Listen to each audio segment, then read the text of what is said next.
Hey guys, how's it going? Kevin Cleary here with a knife video for you. And you guys know that I tend to be drawn to larger knives. I like them big, I like them strong, overbuilt, tactical, all that stuff.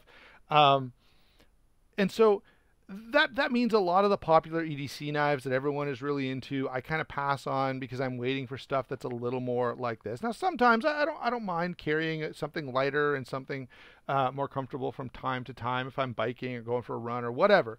But every once in a while, even a company that is not really known for doing these big, beefy, overbuilt, ridiculous stuff.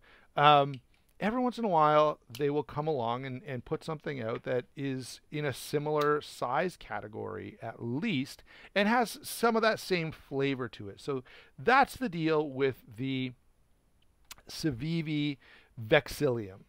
All right, this is a big Civivi.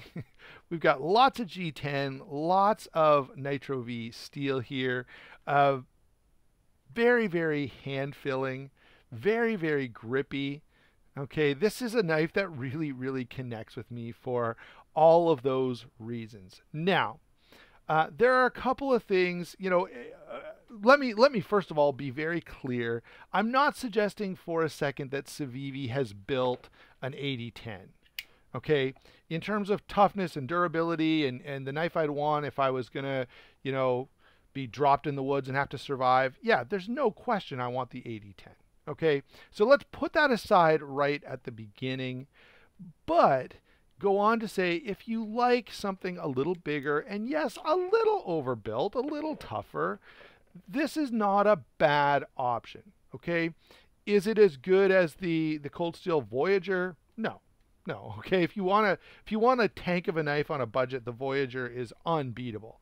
Okay, but if you want something bigger, if you want something a little more hand filling, if you want something a little more tactical, and Civivi doesn't always, deliver in those areas, this is a pretty compelling knife.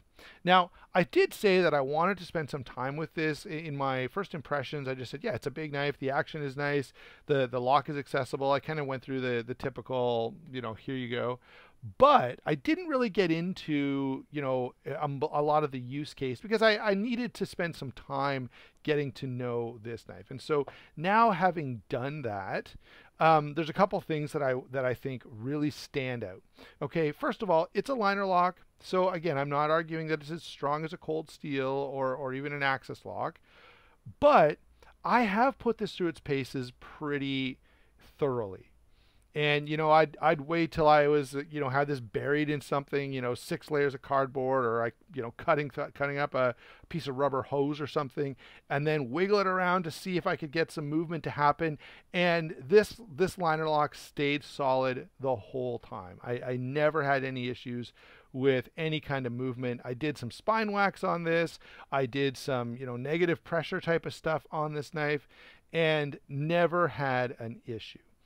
Again, it's not a big thick liner lock. This is not a zero tolerance 0200, although if you recall, the geometry on those was a little wonky, and they would fail from time to time, which probably says more about if you want to get a liner lock right, it's not so much. No, I can't say that. If you want to get a liner lock right, I want a thicker, sturdier liner, but the geometry is very important. Okay, more important, or at least as important as a thick, heavy-duty lock bar. All right, so I would have liked to see Civivi go with, leave this liner as it stands, but on this side, give me, an extra 32nd of an inch of steel. Make this a little beefier, a little more robust. So if anyone from Civivi ever watches this, please, I would love to see that happen, and I would re-review this knife just for that one change, because I would feel that it needs to, the community should know about that upgrade, and I do think it would be an upgrade. All right, so that's the main stuff that I wanted to get to out front, that I have put some use on this, that it has stood up very, very well to what I have subjected it to. Okay, not only in terms of not failing me, but there's some other things you pretty quickly notice. First of all, this does have thicker steel, which is a huge win for me. It also has a thicker handle, which means when you are doing that harder work, when you're really putting this through its paces, guess what happens? You end up getting a knife that feels great in hand, that doesn't fatigue your hand as much as, I've got another Civivi here. The Primitrox, I think is the name of this one.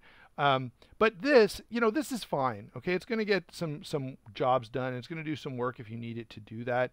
But you're going to experience a much more fatigue compared to something big and comfortable like this.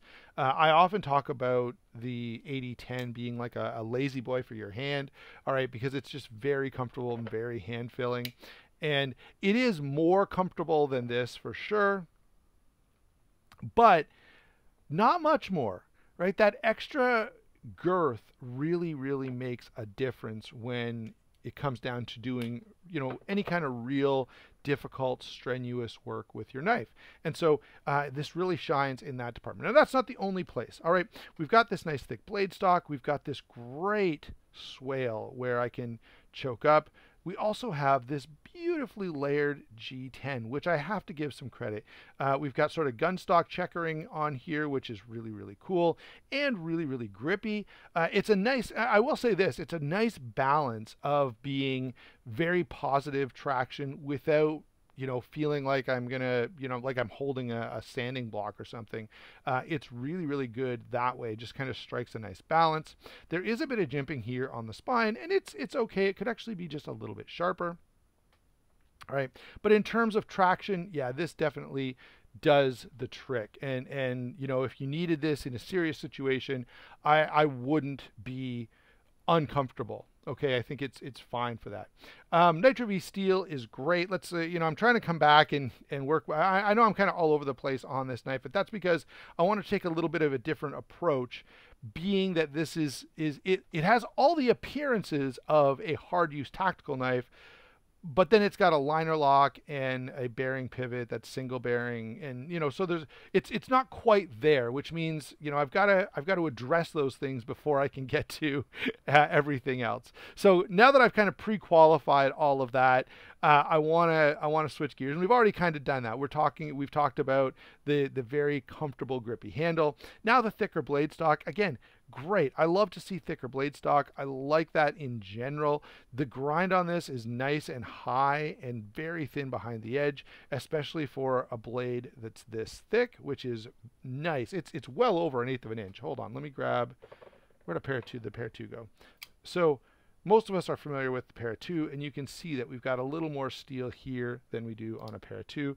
I don't think it quite gets to the same thickness as the 8010, although maybe it does.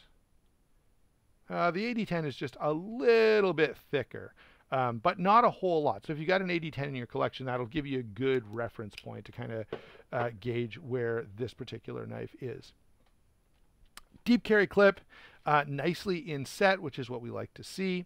All right, it is not reversible, so the lefties are not going to love this, but I get, if you're left-handed, you could always carry it in the opposite pocket, but the blade's going to have to be out, which is not ideal. Okay. So yeah, the blade, the pocket clip is situated for right side tip up carry, which is what I like and which a lot of people like. But if you don't like that, that could be definitely an issue for you.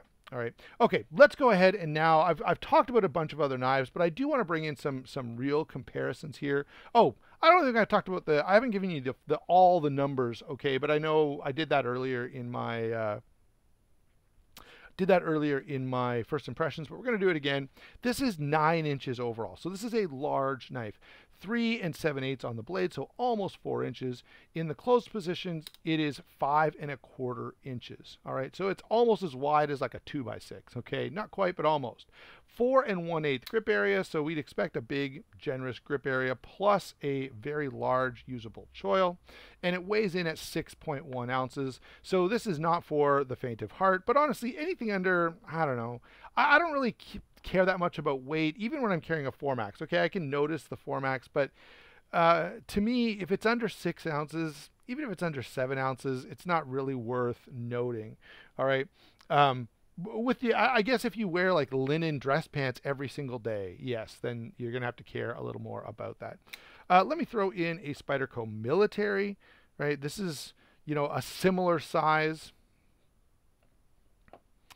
Benchmade Crooked River, again, similar size.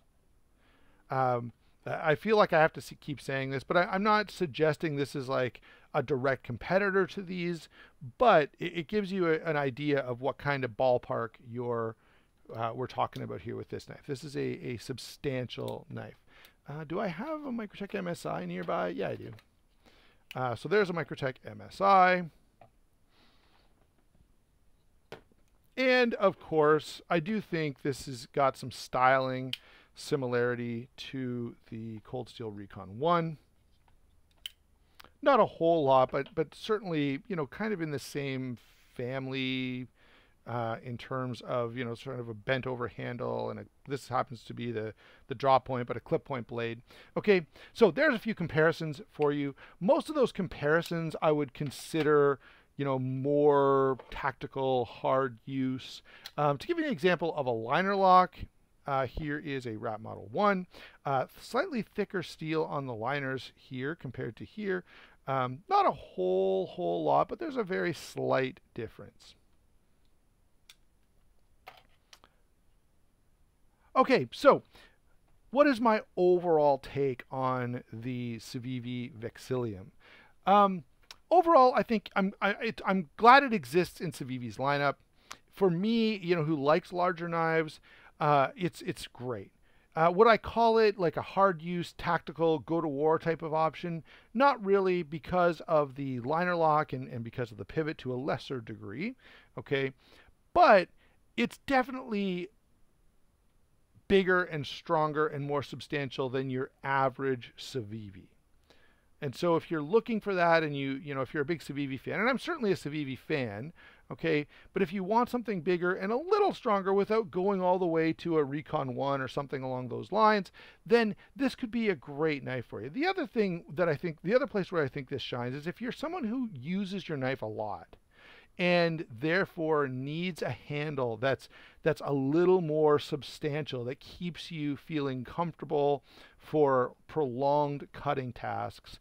Again, I think this is really, really nice. Finally, it's, I don't want to disparage liner locks at all. As I said, I really tried to put some serious effort into, can this fail? Does it ever feel insecure? Can I get it to flex or move or any of those type of things? And it didn't. It held up really, really well. So even though I'm disparaging the strength a little bit, in all the things that I got to do with this knife, I never once had an issue in that regard. Okay, there you go, guys. Thanks a lot for watching. Don't forget to like and subscribe. Don't forget to check the channel sponsors. Let me know what you think about this knife down in the comments. And I would love to, my general take, and this is one of my ongoing issues with the knife world, is if you're going to make a hard use knife, make a hard use knife. What I love to see, and it doesn't have to be gigantic and super thick blade stock. Talked about this many times. I know I'm going on a whole nother tangent now, but the Inkosi is truly hard use because it's built differently. All right, and you just don't see hard use knives being built with overbuilt components, a giant phosphor bronze pivot here to stabilize it side to side, and huge overbuilt stop pin. Those are the kind of things that in my mind make a folder truly hard use, and they're just not commonly found out there. All right, finally, thanks for watching. Don't forget to like and subscribe, and we will talk to you soon.